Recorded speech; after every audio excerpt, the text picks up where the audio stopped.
L'alarme hurla dans la station de recherche Veltrani, un son que le commandant Vélez n'avait jamais entendu auparavant. Son antenne fragile trembla, tandis que le bruit perçait les murs de son bureau. Elle se précipita vers le centre de commandement, ses 6 pattes la portant aussi vite que son corps fragile le lui permettait. « Rapport », ordonna-t-elle, son traducteur vocal rendant ses paroles intelligibles pour l'équipage hétéroclite. « Commandant, nous avons une urgence critique », annonça son second, son masque respiratoire au méthane s'embuant sous l'effet du stress. La colonie. Le transport Gentleton a subi une panne moteur totale. Ils sont piégés sur une orbite qui se désintègre autour de la géante gazeuse. Vélez sentit son exosquelette se refroidir. Le Gentleton transportait 12 000 civils Veltrans, des familles, des enfants, des scientifiques, en route vers la nouvelle planète colonisée.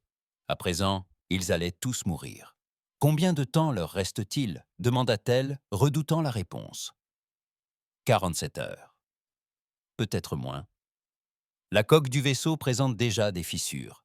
Le puits gravitationnel les attire. » Vel se dirigea vers l'écran principal.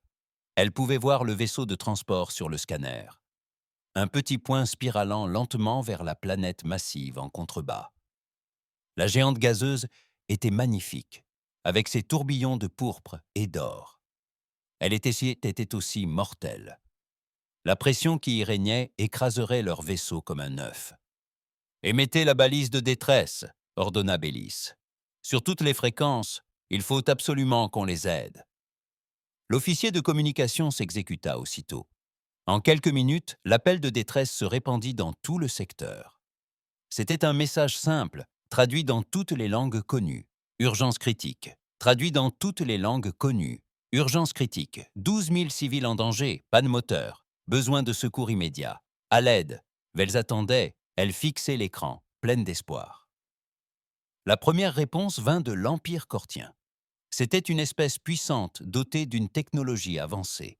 Mais leur message a anéanti les espoirs de Vels. « Nous avons reçu votre appel de détresse. Nos ingénieurs ont analysé la situation. Le sauvetage est impossible. Le temps est trop court et les forces gravitationnelles sont trop puissantes. Nous ne pouvons pas risquer nos vaisseaux et nos équipages. Nous sommes désolés. Nous n'oublierons pas votre peuple. » D'autres réponses arrivèrent. La Fédération Zéphiri disait la même chose. La coalition Titanus aussi. Toutes les espèces donnaient la même réponse. Les calculs étaient impossibles. La physique était inconcevable. Envoyer des vaisseaux de secours ne ferait qu'aggraver la situation. Bélis sentit son corps trembler. Elle ordonna à son équipage de persévérer, de contacter tous ceux qui pourraient pour l'aider. Mais au fond d'elle, elle connaissait la vérité. Son peuple allait mourir et elle était impuissante. Les Veltrani, à l'aube, le savaient aussi. Ils commencèrent à envoyer leur dernier message. Les parents enregistrèrent des messages d'adieu pour leurs enfants. Les scientifiques envoyèrent leurs dernières notes de recherche. Chacun se préparait à la fin. Vélez se tenait dans le centre de commandement, les yeux rivés sur le compte à rebours. Il restait 44 heures. Elle avait échoué. Soudain, un événement étrange se produisit.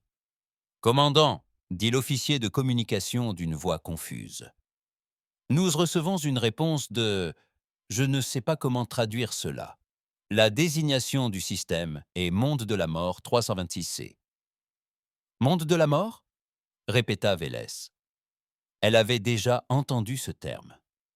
Le Conseil galactique l'utilisait pour marquer les planètes trop dangereuses pour la vie civilisée. Des endroits où l'environnement était hostile. Pourquoi quelqu'un vivrait-il sur un monde mortel? Je ne sais pas, commandant, mais ils répondent à notre appel de détresse. Diffusez-le. Le message parvint à destination. La voix était étrange, différente de celle de toutes les espèces connues de Vel. Elle paraissait assurée, presque désinvolte.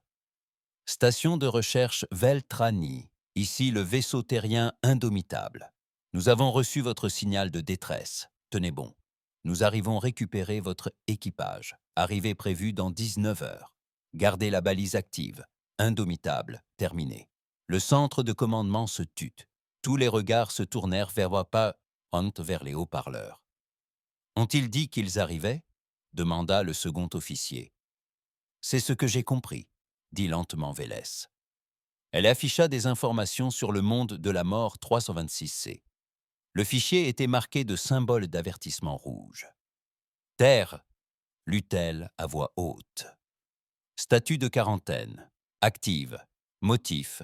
Danger environnemental extrême. Espèces indigènes. Très agressives.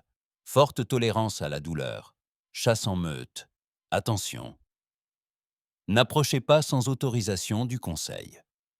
Commandant, devrions-nous le faire? Devrions-nous leur dire de ne pas venir? Demanda quelqu'un. Welles réfléchit. Ces humains, quels qu'ils soient, vivaient sur une planète en quarantaine. Ils étaient probablement dangereux et primitifs. Ils ne se rendaient pas compte de ce dans quoi ils s'embarquaient. Le sauvetage était impossible. Toutes les espèces avancées du secteur l'avaient dit, mais ils étaient les seuls à avoir proposé d'essayer. « Non », répondit Welles fermement. « Nous n'ignorerons pas l'aide.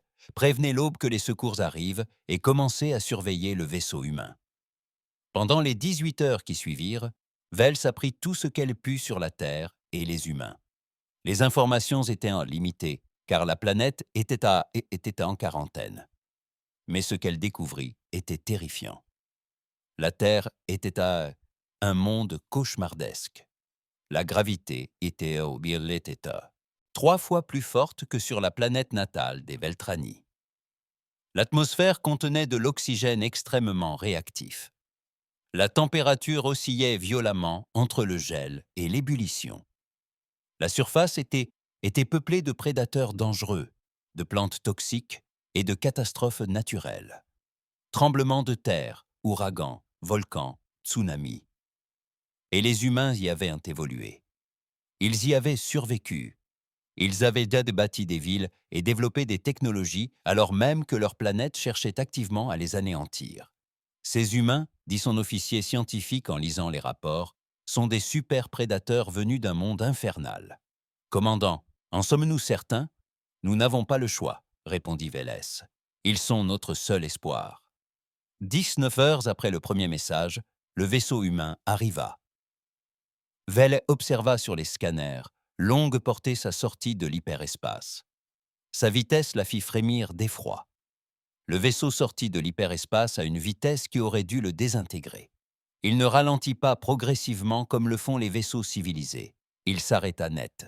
Les forces en présence auraient dû tuer tout le monde à bord. « C'est impossible », murmura l'officier de navigation. Le vaisseau humain se dirigea vers la station de recherche. Son allure était étrange, bien différente des vaisseaux élégants et profilés de la zone de coopération galactique. Ce vaisseau paraissait rudimentaire, massif, comme si quelqu'un avait pris un vaisseau minier industriel et y avait greffé des armes et des moteurs à la hâte. Station de recherche Veltrani. Ici le capitaine Sarah Chen de l'Indomptable. Nous sommes là pour vous aider. Pouvez-vous nous mettre en relation avec le Gentle Dawn? Nous devons coordonner le sauvetage. Vélez a ouvert elle-même le canal de communication. Capitaine Chen, ici le commandant Vélez. Nous vous remercions d'être venu, mais je dois vous mettre en garde. Nos meilleurs ingénieurs disent que le sauvetage est impossible. Le délai est trop court. Les forces gravitationnelles sont trop fortes. Il y eut un silence. Puis la capitaine humaine reprit la parole. Sa voix était amusée. « Commandant, impossible signifie simplement que personne ne l'a encore fait. Nous allons récupérer vos hommes, tous. Maintenant, parlons à ce vaisseau de transport et voyons ce qu'il en est. Nous allons récupérer vos hommes, tous.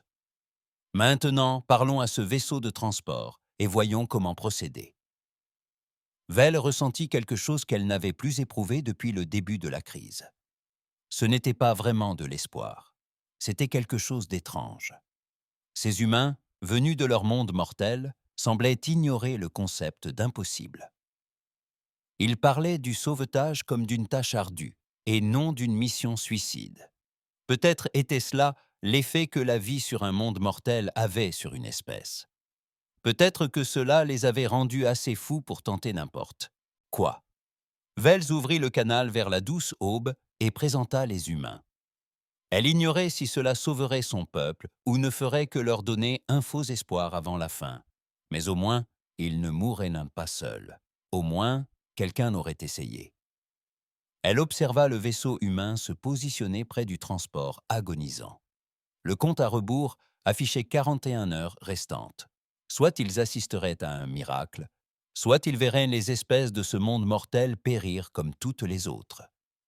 Wells réalisa qu'elle espérait le miracle. Le capitaine Sarachan regarda le vaisseau de transport Veltrani sur son écran et sentit son estomac se nouer. C'était mauvais, très mauvais. Le vaisseau se disloquait au ralenti, maintenu en vie par l'espoir et presque rien d'autre. 41 heures avant de s'écraser sur la géante gazeuse en contrebas.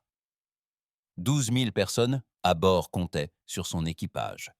Une journée comme les autres, pensa-t-elle. Marcus, qu'en penses-tu demanda-t-elle à son chef mécanicien. Le lieutenant Marcus Webb siffla doucement en examinant les images. « Eh bien, capitaine, c'est un désastre. Leurs moteurs sont complètement hors service. Le système de survie fonctionne sur une alimentation de secours qui ne tiendra pas plus de 30 heures. La coque présente 17 fissures importantes et probablement des centaines de petites fissures que nous ne pouvons pas encore voir. Et ils s'enfoncent dans un puits gravitationnel qui les attire de plus en plus fort. Mais pouvons-nous les sauver ?» Marcus sourit. « Je n'ai pas dit que c'était impossible. J'ai juste dit que c'était un vrai désastre. Donnez-moi quelques heures pour régler les détails, » sourit Sarah. C'est pour ça qu'elle adorait son équipage. Ils étaient tous assez fous pour penser comme elle. Elle ouvrit le canal de communication avec la station Veltrani. « Commandant Veles, ici le capitaine Chen. Nous allons envoyer des équipes EVA auprès du transporteur pour le stabiliser. Puis nous le remorquerons hors du puits gravitationnel. » Un long silence suivit. Lorsque le commandant Veles reprit la parole, sa voix sonna étrangement à travers l'interprète. Choqué, peut-être. « Capitaine Chen, vous avez dit équipe EVA. Activité extravéhiculaire, dans l'espace? Oui, c'est le plan. Pourquoi? Nouveau silence. Capitaine, notre espèce ne peut survivre aux sorties extravéhiculaires. L'exposition aux radiations, les températures extrêmes, les différences de pression, cela nous tuerait en quelques secondes. Nos corps sont trop fragiles. C'est pourquoi nous utilisons des systèmes automatisés et des drones. » Sarah cligna des yeux. Elle avait oublié que toutes les espèces n'étaient pas faites comme les humains. « Oh, eh bien, les humains n'ont aucun problème avec les sorties extravéhiculaires. On le fait tout le temps. C'est sans danger tant qu'on respecte les protocoles. » Sans danger. La commandante Veles semblait incrédule. « Capitaine, nos capteurs indiquent que l'espace près de la géante gazeuse présente des niveaux de radiation qui seraient mortels pour la plupart des espèces. » À quel point est-ce mortel? L'exposition serait fatale en quelques heures. Bon, ce n'est pas si grave. Nos combinaisons sont assez résistantes et nos médecins peuvent traiter les effets des radiations. On fera attention, tu feras attention. Phyllis répétait ces mots comme s'ils n'avaient aucun sens. Sarah fronça les sourcils. Peut-être qu'elle s'était mal exprimée. Ces extraterrestres semblaient vraiment inquiets pour des choses qui n'étaient que des risques normaux pour les humains. « Commandant, je vous assure que nous savons ce que nous faisons. Mon équipage a effectué des centaines d'opérations de sauvetage. Nous avons extrait des personnes d'immeubles effondrés, de navires en train de couler et de zones en flammes. C'est exactement la même chose, mais dans l'espace. » Elle coupa la communication et se tourna vers son équipage. « Très bien, tout le monde, enfilez vos combinaisons. Nous y allons. » L'Indomitable comptait un équipage de 45 personnes. Sarah emmenait 20 d'entre eux pour la sortie extravéhiculaire. Les autres resteraient à bord pour gérer les systèmes et préparer le remorquage. Dans la salle d'habillage, l'équipage s'activait avec un certain manque d'entraînement. Ils enfilèrent leurs combinaisons EVA, vérifièrent dans l'étanchéité de leurs équipements respectifs et chargèrent dans leur matériel. Les combinaisons étaient lourdes et encombrantes, conçues pour protéger les humains du vide spatial.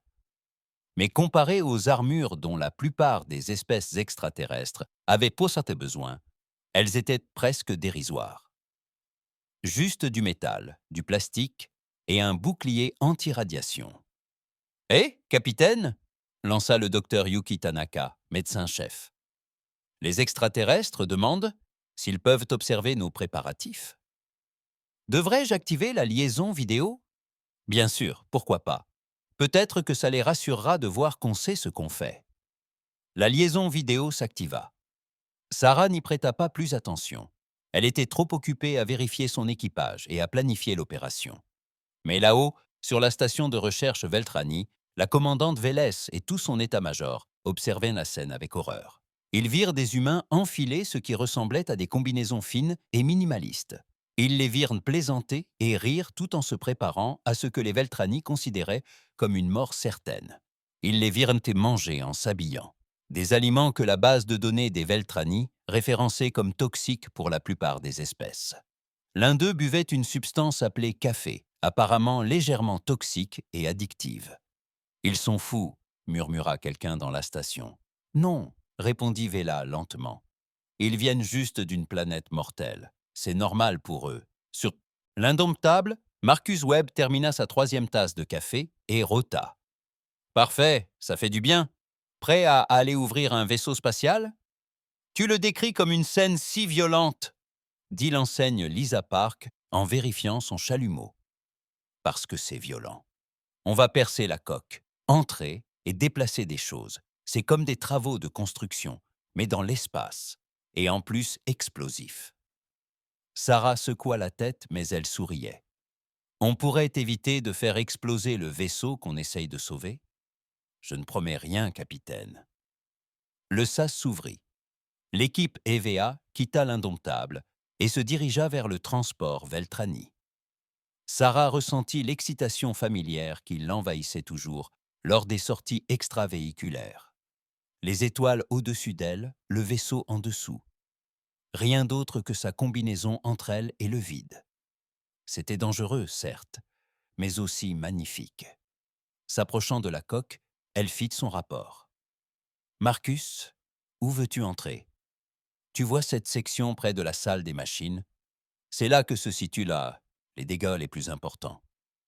Il faut intervenir et stabiliser le réacteur avant qu'il ne devienne critique. Utilisez le sas de secours du pont 7. » Mais lorsqu'ils atteignirent le sas, ils constatèrent qu'il était bloqué. Les dégâts subis par le vaisseau avaient déformé la structure. « Bon, c'est embêtant, » dit Marcus. « On va faire ça à l'ancienne. Lisa, allume la torche. »« Attendez !» La voix du commandant Vélez retentit à la radio. « Que faites-vous ?»« Le sas est bloqué. Nous allons donc découper la coque, » expliqua Sarah. « Découper ? Capitaine, cela provoquerait une décompression explosive. Quiconque se trouverait à proximité serait tué. C'est pourquoi nous découpons une zone qui apparaît vide sur les scans. Il n'y a personne et nous la réparerons ensuite. Vous allez utiliser des explosifs contrôlés sur un vaisseau qui est déjà en train de se désintégrer. » Sarah percevait la panique dans la voix du commandant extraterrestre. « Commandant, je sais que cela vous paraît insensé, mais nous savons parfaitement ce que nous faisons. Nous allons être extrêmement prudents. » Ils percèrent en la coque. Le métal se détacha comme on ouvre une boîte de conserve. Sarah et son équipe montèrent à bord, se hissant à travers l'apesanteur. L'intérieur du vaisseau était sombre et froid. Les lumières de secours clignotaient. Au loin, ils entendirent le craquement du métal sous la pression. « Bien, les équipes » ordonna Sarah. « Marcus, prends la partie ingénierie et stabilise le réacteur. Yuki, prends la partie médicale et retrouve les civils blessés. Les autres, suivez-moi. Nous allons consolider la coque. » Ils se séparèrent et se mirent au travail. L'équipe de Sarah inspecta le vaisseau, repérant les fissures et les points faibles. Ils utilisèrent de la mousse expansive pour colmater les brèches. Il s'agissait d'un mastic, industriel du type utilisé dans le bâtiment. Il était parfaitement efficace pour les humains. La base de données Veltrani le référençait probablement comme toxique. Sarah se promit de se rincer la bouche avant tout contact avec des extraterrestres. Dans la salle des machines, Marcus et son équipe constatèrent que le réacteur était en mauvais état. Il y avait une surchauffe et les systèmes de refroidissement étaient hors service. « Ça va être intéressant, » dit Marcus.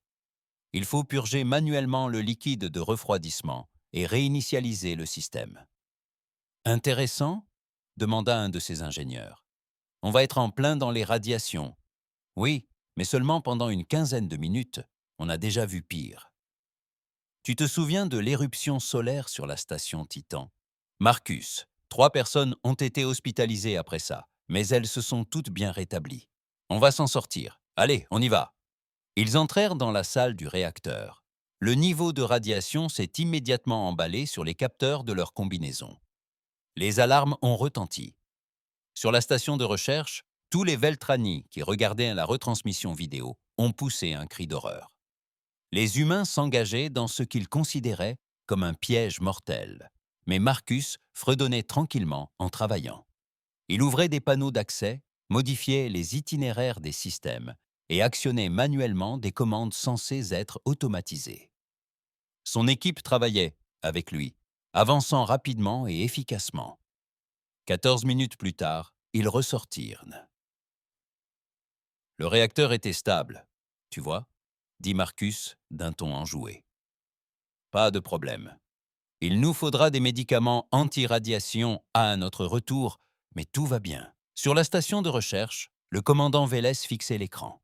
Ces humains venaient d'absorber une dose de radiation suffisante pour tuer un Veltrani 100 fois, et ils s'en sortaient comme si de rien n'était. Puis, un incident s'est produit. Un des ingénieurs, un jeune homme nommé David Torres, travaillait à colmater une brèche dans la coque lorsque le tuyau d'oxygène de sa combinaison s'est accroché à un débris. Il s'est déchiré. Sarah a entendu l'alarme à la radio.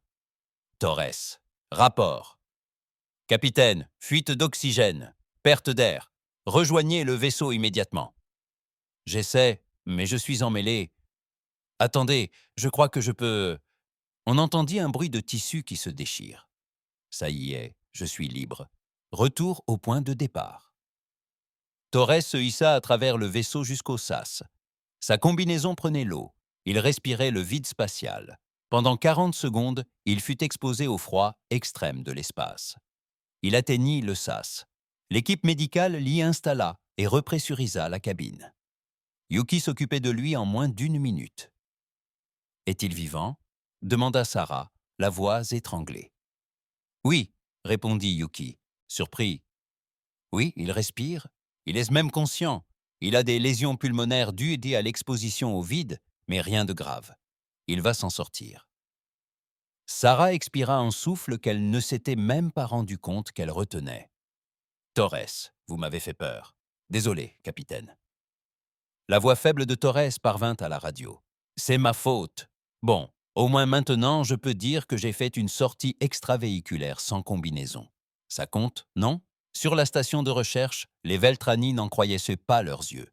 Un humain avait été exposé au vide spatial. Il avait survécu. Et maintenant, il en plaisantait. Commandant Vélez R. L'opération de sauvetage durait depuis 6 heures et le commandant Vélez n'en croyait toujours pas ses yeux. Les humains envahissaient avec le vaisseau de transport endommagé, comme si c'était chez eux. Ils se déplaçaient dans des couloirs que les capteurs Veltrani enregistraient comme mortels. Ils travaillaient dans des zones où la température était soit glaciale, soit si élevée qu'elle aurait pu tuer la plupart des êtres vivants. Cela ne semblait pas les déranger. « Commandant !» dit son officier scientifique en désignant un écran. « Regardez-la. Elle travaille dans la zone du réacteur depuis 3 heures. L'exposition aux radiations aurait dû la mettre hors d'état de nuire depuis longtemps. » Vels observa l'ingénieure humaine se faufiler dans un passage étroit, tirant des câbles derrière elle. Le dosimètre de sa combinaison était rouge vif, indiquant un niveau critique de radiation, mais l'ingénieur continua de travailler, fredonnant une chanson rock diffusée sur les ondes. Leur organisme doit métaboliser les radiations différemment d'une autre, a déclaré Vélez. Ou peut-être guérissent-ils simplement plus vite? Je n'en sais plus rien. Ces humains remettent en question tout ce que nous savons de la biologie. La plus grande difficulté est apparue lorsque les humains ont commencé à évacuer les civils Veltrani. Il y avait 12 000 personnes à bord du transport, dont beaucoup étaient blessés ou en état de choc. Les humains voulaient aider. Mais il y avait un problème. Un gros problème. Les Veltrani étaient fins et fragiles. Leurs exosquelettes étaient fins, conçus pour la faible gravité, et les environnements tempérés. Une simple poignée de main pouvait briser le bras d'un Veltrani. Une tape amicale dans le dos pouvait lui casser des côtes. Le premier incident s'est produit lorsqu'un secouriste humain a tenté d'aider un enfant Veltrani qui était tombé. L'humain, par réflexe, attrapa l'enfant pour le retenir et lui brisa accidentellement la carapace à 3 endroits.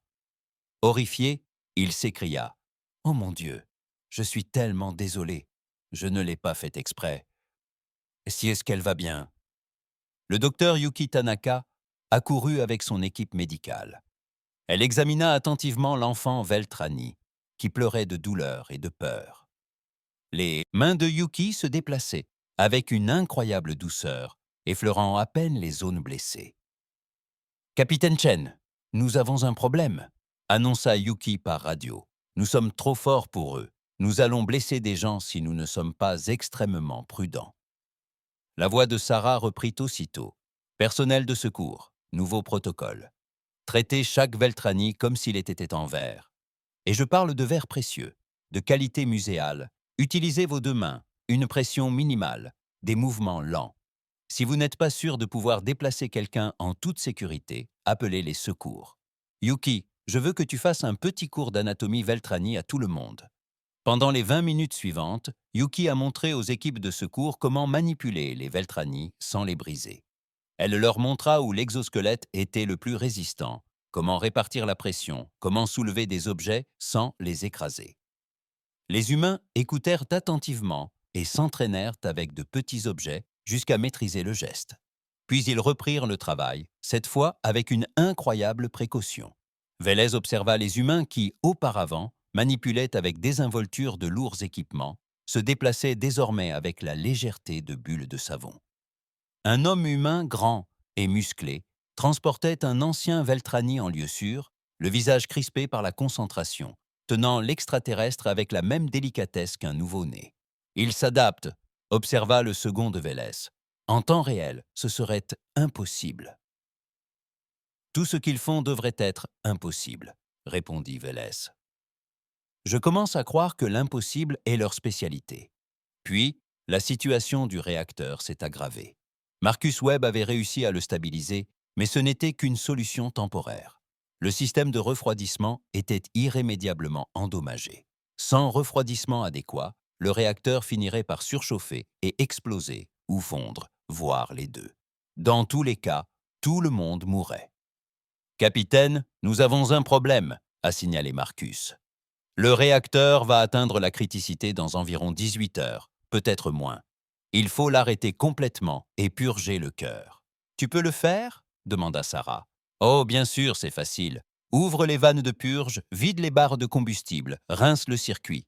Le problème, c'est que quelqu'un doit le faire manuellement parce que les commandes sont HS. Et cette personne va subir une irradiation tellement forte que notre précédente exposition passera pour une simple journée à la plage. » Sarah resta silencieuse un instant. « À quel point est-ce grave, Marcus ?»« Assez grave pour que je ne le recommande pas, mais pas au point de nous tuer si on fait vite.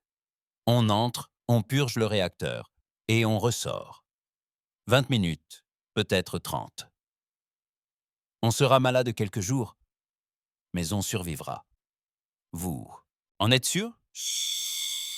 Capitaine, j'ai lu l'histoire de mon espèce. Un nucléaire. Les ouvriers faisaient ce genre de choses tout le temps à l'époque. Certains ont reçu des doses bien plus importantes et ont vécu jusqu'à la retraite. On est plus résistant qu'on en a l'air. Très bien, rassemblez votre équipe et votre équipe. Mais Marcus, je veux que tu fasses vite. On entre, on sort. Compris, chef. Marcus emmena 2 ingénieurs avec lui au cœur du réacteur. Sur la station de recherche, les Veltrani observaient latent la scène, horrifiés et silencieux. Les niveaux de radiation étaient alarmants. Les humains s'avançaient vers ce que les Veltrani considéraient comme une mort certaine. Mais ils se mirent aussitôt et au travail. Ils ouvrirent des panneaux, actionnèrent des leviers et manipulèrent manuellement les systèmes. Marcus commentait l'opération par radio, d'une voix calme et professionnelle. OK. Ouverture de l'orifice de ventilation numéro 1, c'est bon. Orifice numéro 2. Bien, maintenant. Il faut que je... Oui, compris. La barre de combustible numéro 1 se vide. Comment allez-vous? Il fait chaud et il fait rouge, répondit l'un de ses ingénieurs. Mais ça va. Moi aussi, dit l'autre. Mais je crois que mon dosimètre vient de rendre l'âme. Ouais, le mien aussi. Bon, presque fini. Il faut juste purger les conduites de refroidissement, et c'est bon. 32 minutes après leur entrée, l'équipe ressortit. Ils avaient absorbé suffisamment de radiation pour tuer la plupart des espèces 10 fois. Ils auraient même besoin de soins médicaux intensifs, mais ils avaient réussi. Le réacteur était sûr. Yuki les attendait à l'infirmerie. Déshabillez-vous tous. Je dois vous administrer des médicaments contre les radiations immédiatement.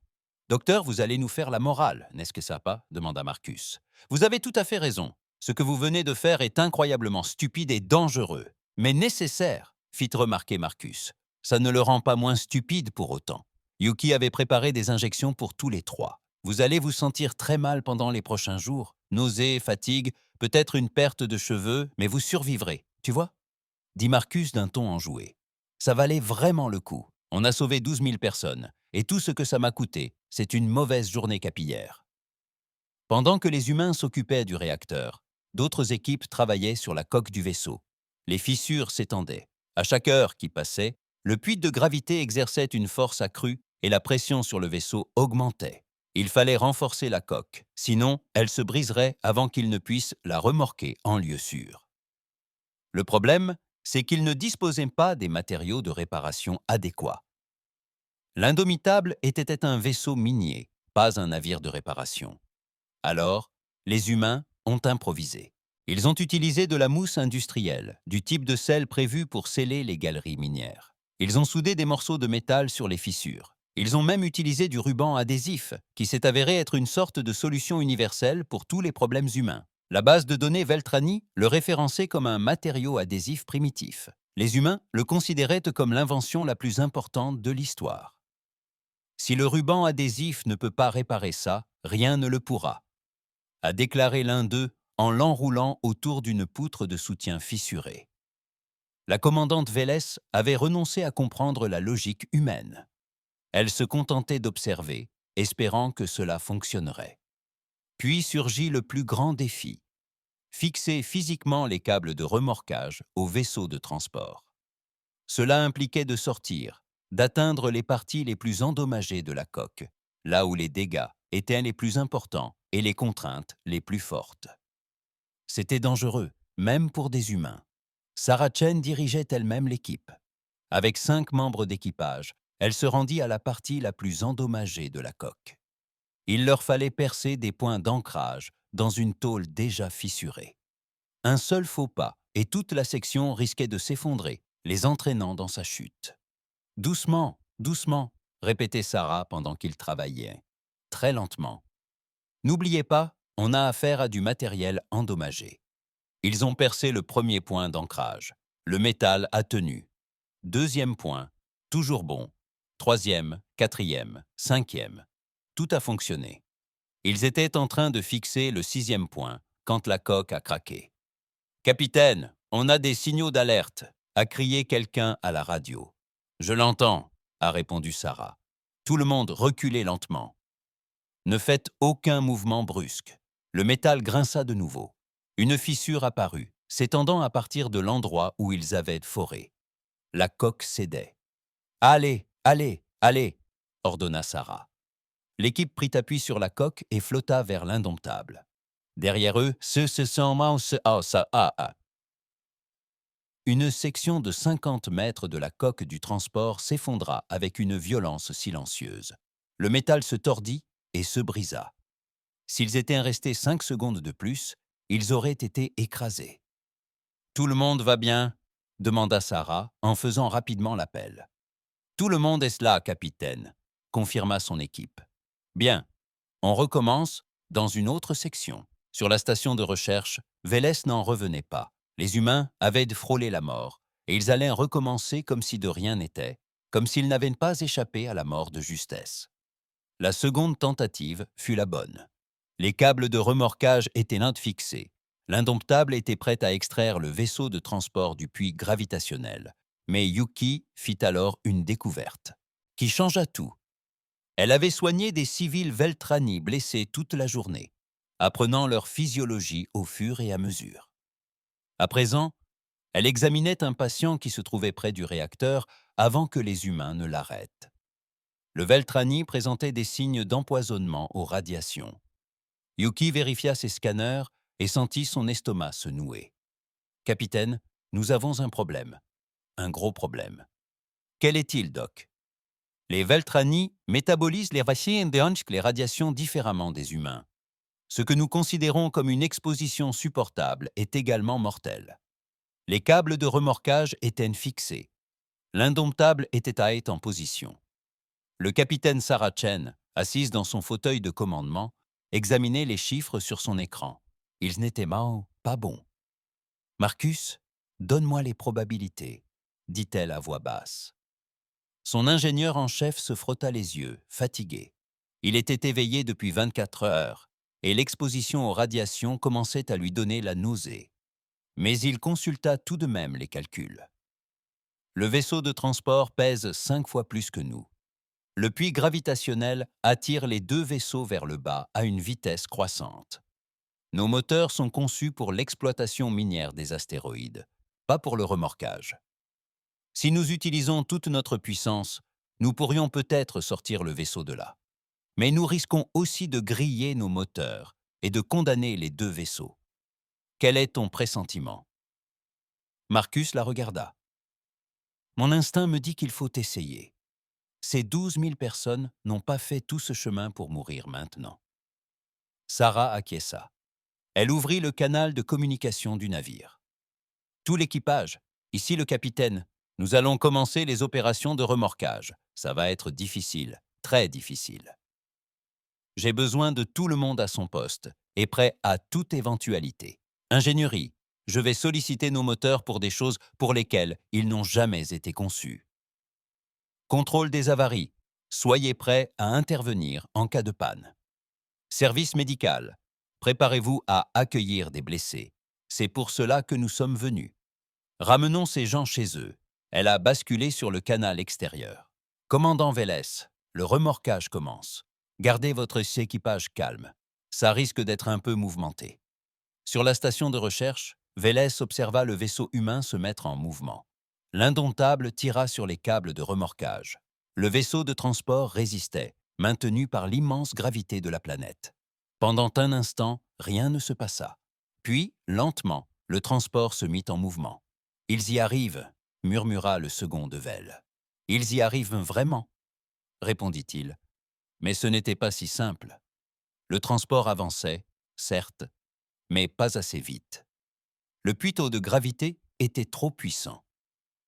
Même avec les moteurs de l'indomitable à pleine puissance, il ne faisait que ralentir la descente. Impossible de l'arrêter, impossible de faire marche arrière. « Capitaine, » annonça Marcus, « nous n'y arriverons pas. Les moteurs fonctionnent à plein régime, mais ce n'est pas suffisant. Il nous faut plus de puissance. » Sarah réfléchissait à toute vitesse. Il devait y avoir une solution. Il y avait toujours une solution. Il suffisait d'oser sortir des sentiers battus.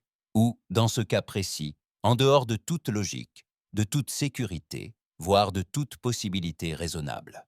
Et si on redirigeait l'énergie d'autres systèmes, demanda-t-elle, tout en s'y employant déjà. Le système de survie est au minimum. Les armes sont hors service. On concentre toute l'énergie possible sur les moteurs. Ce n'est toujours pas suffisant. Sarah fixait l'écran. Le vaisseau de transport qui chutait lentement, les 12 000 vies qui dépendaient d'elle. Il ne restait qu'une seule option. C'était de la folie, du danger, voire du suicide, le genre d'acte dont les humains sont coutumiers. « Les câbles de remorquage ne fonctionneront pas, » dit-elle. « Il faut pousser. » Silence sur la passerelle. « Vous avez dit pousser ? L'indomitable a été conçu comme un vaisseau minier. Notre proue est renforcée pour percuter les astéroïdes. Et si on détachait les câbles de remorquage et qu'on poussait physiquement le transport avec notre vaisseau ? C'est... Marcus marqua une pause. C'est complètement dingue. Les forces en jeu endommageraient les deux vaisseaux. On parierait sur la résistance de la coque et il faudrait les propulser à travers la haute atmosphère de la géante gazeuse pour échapper au puits gravitationnel. La friction et la chaleur seraient intenses. Mais est-ce que ça marcherait? Marcus resta silencieux un long moment. Oui, ça pourrait marcher. Ça pourrait aussi tous nous tuer. On a plus de chance qu'actuellement. Faisons-le. L'équipage se mit en action. Ils détachèrent les câbles de remorquage. L'indomptable se positionna, sa proue renforcée pointant vers la poupe du vaisseau de transport. Sur la station de recherche, les Veltrani observaient, confus et de plus en plus horrifiés, en comprenant ce que les humains allaient sans faire. « Ils ne peuvent pas être sérieux, » dit quelqu'un. « Ils vont éperonner le vaisseau », demanda un autre. La commandante Vélès secoua la tête. « Ce sont des humains. Bien sûr qu'ils sont sérieux. » L'indomptable entra en collision. Un grondement métallique retentit lorsque les deux vaisseaux s'entrechoquèrent. Sarah ressentit l'impact dans tout son corps. L'alarme se mit à hurler. Puis les moteurs s'enclenchèrent, propulsant les deux vaisseaux vers le haut, contre le champ gravitationnel. Ça fonctionnait, à peine. Les vaisseaux prenaient de l'altitude, mais la tension était énorme. 70% de la contrainte totale, rapporta quelqu'un. Température moteur critique, ajouta Marcus. On va surchauffer. Continuez à pousser, ordonna Sarah. On ne s'arrête pas maintenant. Ils prirent de l'altitude. La haute atmosphère de la géante gazeuse commença à effleurer les deux vaisseaux. La friction généra une chaleur intense. La coque commença à rougeoyer. La température de la coque monte rapidement, signala l'officier de contrôle des avaries. Nous allons commencer à perdre l'intégrité de la coque. Équipe d'ingénierie, renforcez les sections critiques, ordonna Sarah.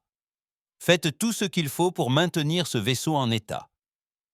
Partout sur l'indomptable, des ingénieurs humains se précipitèrent vers les points faibles. Ils soudaient les supports. Ils colmataient offsetaient les brèches. Ils maintenaient manuellement les systèmes en place lorsque les systèmes automatisés tombaient en panne. Dans une section, Marcus lui-même soutenait de son corps une poutre qui pliait sous la pression. « Marcus, rapport !» cria Sarah. « Un peu occupé, capitaine !» grogna-t-il. La poutre métallique était surchauffée, brûlant ses gants. Mais il ne la lâcha pas, se contentant d'un désaccord avec cette colonne de soutien pour savoir qui était le plus fort. Pour l'instant, je mène. Les vaisseaux prirent de l'altitude. L'atmosphère s'épaissit. La chaleur devint insoutenable. La coque était désormais incandescente. Le métal non conçu pour résister à de tels traitements commençait à céder. À bord du vaisseau de transport, les civils Veltran étaient terrifiés. Le vaisseau tremblait. La température montait. Ils entendaient des craquements et des grincements métalliques. Ils ne comprenaient pas ce qui se passait. Ils savaient seulement qu'ils allaient mourir. Soudain, ils entendirent une voix dans leur système de communication. C'était le capitaine Shen. « Civils Veltraniens, ici le capitaine Shen du vaisseau de sauvetage humain. Je sais que vous avez peur. Je sais que la situation est critique. Mais tenez bon, nous sommes en train de sortir votre vaisseau du puits gravitationnel. Nous allons vous sortir de là. Tous, je vous le promets. Tenez bon encore un peu. » Sa voix était calme, confiante, comme si c'était une journée comme les autres. Comme si pousser un vaisseau à travers l'atmosphère, tandis que les deux autres vaisseaux brûlaient et autour d'elle, était parfaitement normal. Et d'une certaine manière, cette voix parvint à convaincre les Veltraniens. Si cette humaine pouvait garder son sang-froid au beau milieu de l'enfer, peut-être pourrait-il survivre. Mais soudain, le désastre survint. Le système d'accouplement principal du vaisseau de transport, la partie où l'indomptable poussait, commença à céder. Le métal n'a pas résisté à la pression et à la chaleur. Il a commencé à se fissurer. « Capitaine, l'accouplement est en train de céder !» a crié quelqu'un. « S'il lâche, nous perdrons le contact avec le transport. Ils retomberont dans le puits de gravité. » Sarah a pris une décision en une fraction de seconde. Tout le personnel à l'avant. Il faut répartir la pression. Tout le monde, vos corps servent désormais de renfort. Appuyez-vous contre la coque et maintenez-la. C'était de la folie. C'était impossible. C'était pourtant exactement ce qu'ils allaient faire. L'équipage courut vers la proue. Ils se plaquèrent contre le métal surchauffé et gémissant. 20 êtres humains utilisant leur corps pour consolider un vaisseau spatial en train de se briser. La chaleur était intense, même à travers leurs combinaisons. Les vibrations leur faisaient trembler les os, mais ils tinrent bon, et l'accouplement tint bon. La chaleur était intense, même à travers leurs combinaisons. Les vibrations leur faisaient trembler les os, mais ils tinrent bon, et l'accouplement tint bon. Les vaisseaux prirent de l'altitude. Ils étaient presque hors du puits de gravité. Encore un peu plus loin. Soudain, une explosion secoua le transport. L'une des sections endommagées a finalement cédé. La coque a percé. L'atmosphère s'est échappée dans l'espace. Pire encore, 3 personnes qui travaillaient dans cette section étaient piégées. « Nous avons du personnel isolé dans la section 12, a signalé quelqu'un. Ils sont vivants, mais coincés derrière une cloison effondrée. Sarah serra les dents. Ils étaient si près de sauver tout le monde. Elle ne pouvait plus perdre personne. Yuki, prends une équipe, emmène-les. Capitaine, si je quitte l'infirmerie, les patients irradiés n'auront plus de médecin. Ensuite, formez quelqu'un d'autre à votre poste. Vite. Mais j'ai besoin que vous mettiez nos hommes à l'abri. Yuki attrapa le membre d'équipage le plus proche et lui donna en 5 minutes une formation express sur les premiers secours en cas d'empoisonnement aux radiations. Puis elle courut. Elle atteignit la section 12 et constata que la cloison était complètement effondrée. Derrière, elle entendit 3 voix appeler à l'aide. « Tenez bon !» cria-t-elle. « On vous sort de là !» Avec son équipe, elle commença à découper les débris, mais il y en avait tellement. Le vaisseau tremblait encore, brûlait toujours, menaçait toujours de se disloquer. Il leur fallait plus de temps, un temps qu'ils n'avaient pas. À l'infirmerie, l'état des Veltrani irradiés s'aggravait. Le membre d'équipage formé par Yuki faisait de son mieux, mais il n'avait ni ses connaissances ni son expérience. 2 patients étaient dans un état critique. Sur la passerelle, Sarah vit plusieurs systèmes défaillir simultanément. Les moteurs surchauffaient, la coque se déformait. Des membres d'équipage étaient piégés. Des patients étaient en train de mourir. Tout s'effondrait et ils étaient encore à 50 km de la sortie du puits gravitationnel.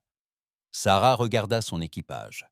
Marcus, qui tenait toujours fermement la poutre de soutien malgré ses mains brûlantes. À Yuki, qui s'efforçait désespérément de se frayer un chemin à travers les débris pour sauver les membres d'équipage piégés. Aux équipes d'ingénierie qui, littéralement, maintenaient le vaisseau en un seul morceau.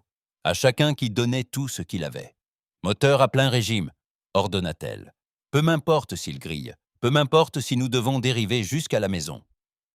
Donnez-moi tout. »« Capitaine, ça va détruire les moteurs », protesta quelqu'un. « J'ai dit tout. » Les moteurs hurlèrent. Ils poussèrent plus fort que prévu. Les indicateurs de température s'affolèrent. Les alarmes retentirent. Et les vaisseaux s'élancèrent à 10 km de la liberté. 5 km. 2 km. Puis, enfin, ils se sont libérés. Le puits de gravité les a relâchés.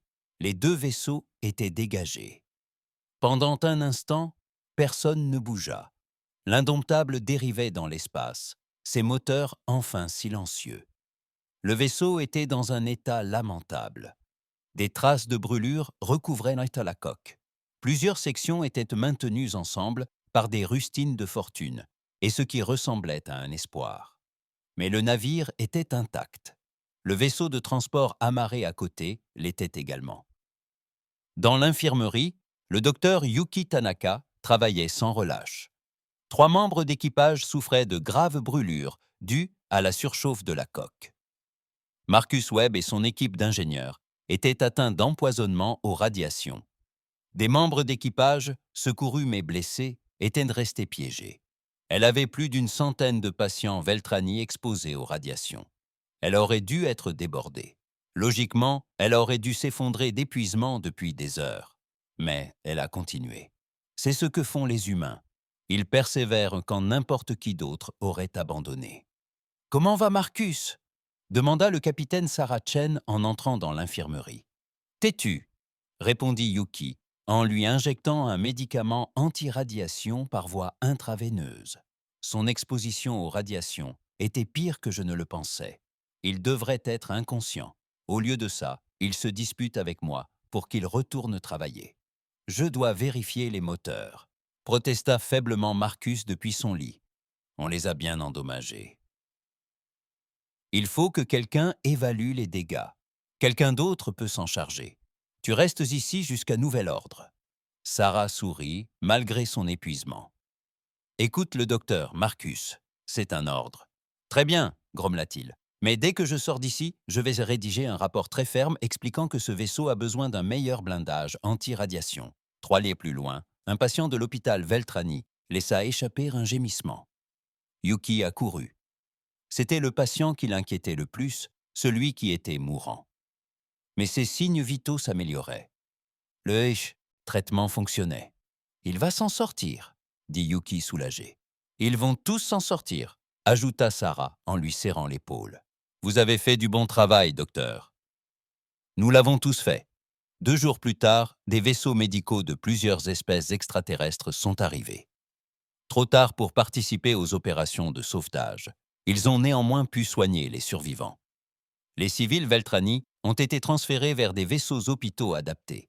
L'équipage humain a enfin pu bénéficier de véritables soins médicaux et non plus de traitements de fortune. Mais la véritable surprise survint lorsque le Conseil galactique convoqua une session d'urgence. Il souhaitait discuter de l'incident humain. La commandante Vélez fut invitée à prendre la parole. Elle se présenta devant le Conseil, représentant le peuple Veltrani, et leur raconta toute l'histoire. Elle leur montra les enregistrements du sauvetage. Elle partagea les données relatives aux exploits des humains. Et elle exposa ses arguments. « Nous avons trop longtemps fui les risques », a-t-elle déclaré. « Nous nous sommes crus civilisés parce que nous calculons les probabilités avant d'agir. Nous avons laissé notre désir de sécurité l'emporter sur notre compassion. Lorsque mon peuple a lancé l'appel de détresse, toutes les espèces évoluées de ce secteur ont affirmé que le sauvetage était impossible. Et elles avaient raison selon nos critères, nos règles, nos limites. » Elle marqua une pause, observant les extraterrestres rassemblés. Des représentants de dizaines d'espèces la regardaient. Mais les humains refusent nos limites. Ils viennent d'un monde qui a tenté de les anéantir chaque jour. Ils ont évolué dans un danger constant. Et loin de les rendre cruels ou égoïstes, ce danger les a rendus courageux, déterminés, prêts à tout risquer pour sauver des inconnus. Les humains sont dangereux, objecta quelqu'un. Ils prennent des risques inconsidérés. Ils ignorent les consignes de sécurité. Ils pourraient provoquer des catastrophes. Oui, acquiesça Vélez. Ils sont dangereux.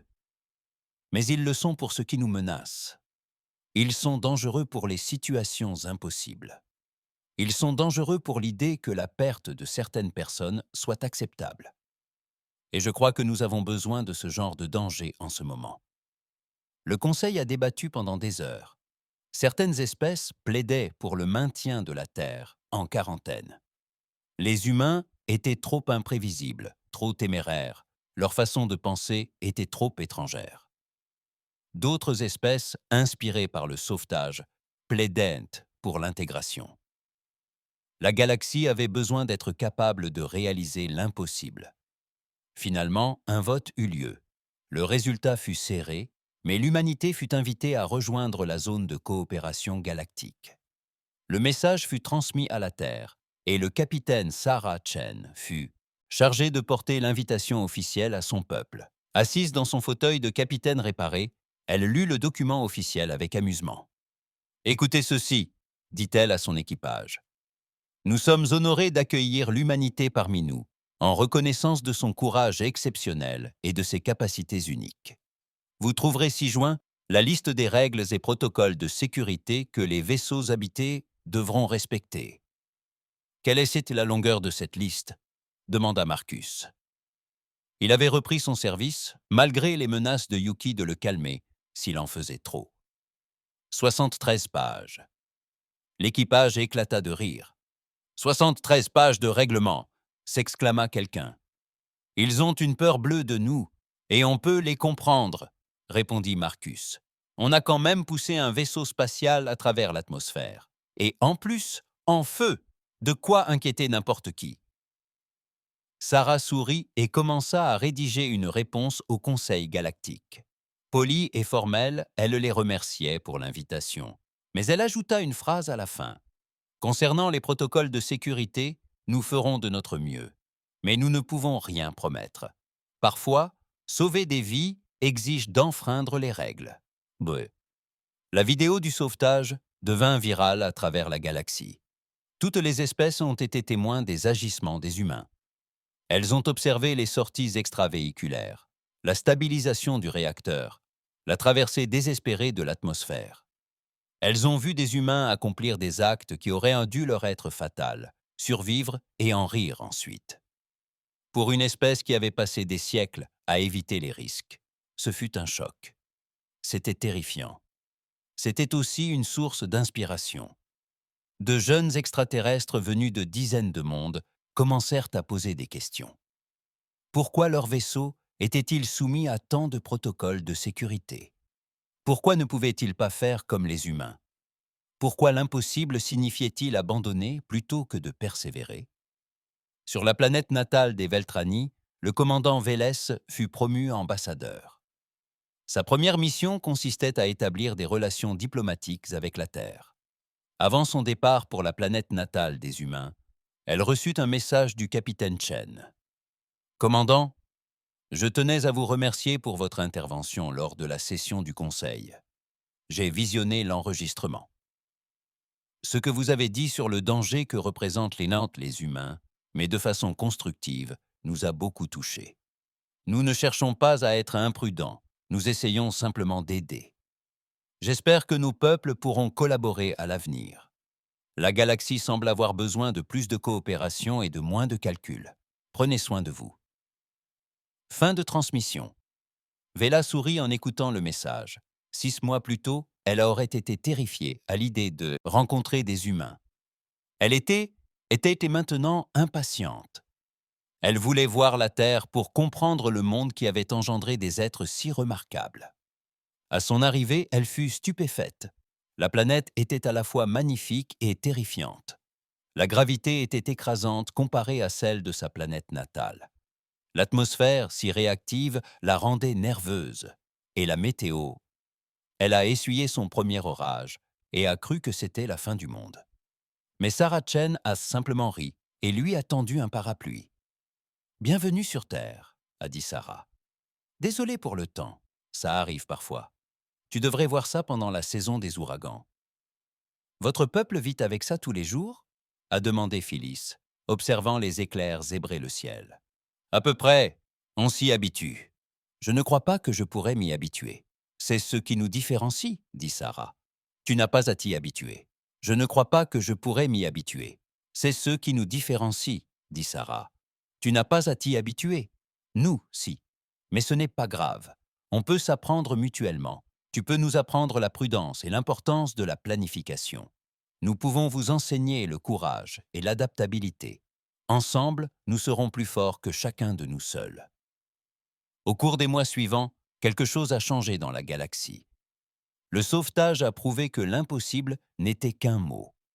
Les espèces qui avaient peur de prendre des risques ont commencé à expérimenter. Elles ne sont pas devenues téméraires, mais plus courageuses. Le Conseil galactique créa une nouvelle flotte d'intervention d'urgence. Composée de volontaires de diverses espèces, elle bénéficiait d'une formation conçue par des humains. Ils y apprirent à repousser les limites en toute sécurité, à évaluer les risques sans se laisser paralyser par la peur, à improviser lorsque les plans échouaient et que l'humanité devenait un phénomène inattendu dans la galaxie. Ils devinrent des enseignants. Ils devinrent ceux qu'on appelait en cas de situation désespérée. Ils devinrent l'espèce qui se manifestait quand tous les autres disaient que c'était impossible. 2 ans après le sauvetage, Un autre appel de détresse fut lancé.